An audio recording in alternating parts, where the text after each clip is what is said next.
తిరుమలలో మరోసారి చిరుత ఎలుగుబంట్ల కదలికలు కలకలం రేపుతున్నాయి. నెల రోజుల్లో 2 సార్లు ట్రాప్ కెమెరాల్లో చిరుత ఎలుగుబంట్ల కదలికలు నమోదయ్యాయి. ఈ నేపథ్యంలో నడక మార్గంలో వచ్చే భక్తులకు టీటీడీ పలు సూచనలు చేసింది. భక్తులు గుంపులుగా రావాలని టీటీడీ భక్తులకు విజ్ఞప్తి చేసింది. ఇదే అంశానికి సంబంధించి మరింత సమాచారం మా ప్రతినిధి ప్రసాద్ అందిస్తారు. తిరుమల నుంచి ప్రసాద్. తిరుమలలో మరోసారి చిరుత కలకలం రేపింది. నడకదారులో ఇటీవల 2-3 సార్లు ట్రాప్ కెమెరాలో చిరుత కదలికలు రికార్డు కావడంతో మరోసారి టీటీడీ అప్రమత్తమైంది. అటవీ శాఖను కూడా అప్రమత్తం చేసి వెంటనే భక్తులకి ఎటువంటి ఇబ్బందులు లేకుండా ఆ ఫుట్పాత్ కి సమీపంలో ఈ చిరుత కదలికల నుంచి దూరంగా తరిమివేయడానికి కూడా అన్ని చర్యలు చేపట్టింది. ఈ నెల 13 అదేవిధంగా 29వ తారీఖు 2 రోజుల్లో ఈ చిరుత ఏదైతే ఉందో ఆ చిరుత నరసింహస్వామి ఆలయం అదేవిధంగా మొన్న ఏదైతే చిన్నారిని బాలికను చిరుత దారుణంగా చంపివేసిందో ఈ 2 మార్గాల మధ్యనే 2 రోజులు కనిపించడంతో మరొకసారి అటవీ శాఖ అధికారులు కూడా అప్రమత్తమయ్యారు.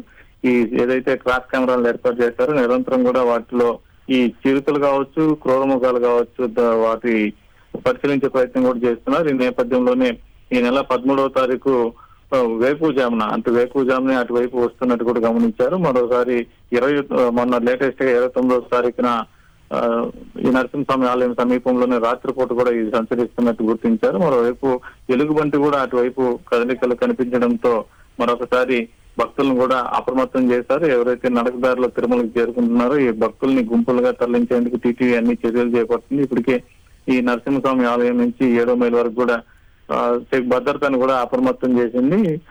విజిలెన్స్ సిబ్బందిని కూడా నిరంతరం కూడా గస్తీ కాస్తున్న పరిస్థితి ఉంది. ఇదే విధంగా ఈ చిరుతని ఇటువైపు నుంచి ఏదైతే ఫుట్పాత్ ఉందో ఇక్కడ నుంచి దూరంగా అటవీ ప్రాంతంలో తరిమేయడానికి టీటీడీ అన్ని చర్యలు చేపట్టింది. ఇప్పటికే మనం చూస్తున్నాం గత ఏదైతే లక్ష్యతను దాడి చేసింది ఆ సమయం నుంచి దాదాపు ఇప్పటికీ 5 చిరుతల్ని టీటీడీ అటవీ శాఖ అధికారులు సంయుక్తంగా ఆపరేషన్ చేసి బంధించి వాటిని జూ పార్లకు కూడా తరలించడం జరిగింది. అదేవిధంగా మరి కొన్ని చిరుతల్ని సురక్షిత అటవీ ప్రాంతంలో కూడా వదిలివేయడం జరిగింది. ఈ నేపథ్యంలో మరొకసారి చిరుత కనిపించడంతో ఈ చిరుత కదలికలను కూడా నిరంతరం అటవీ శాఖ అధికారులు పరిశీలిస్తున్నారు.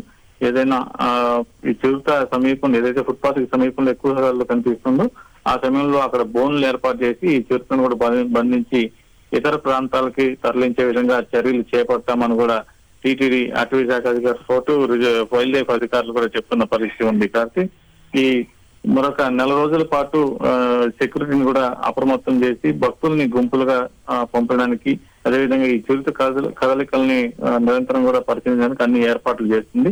అటు భక్తుల్ని ఇటు టీటీడీ కూడా అప్రమత్తమై ఎటువంటి అవాంఛనీయ సంఘటనలు జరగకుండా పూర్తి చర్యలు చేపడుతుంది టీటీడీ. కార్తీక్.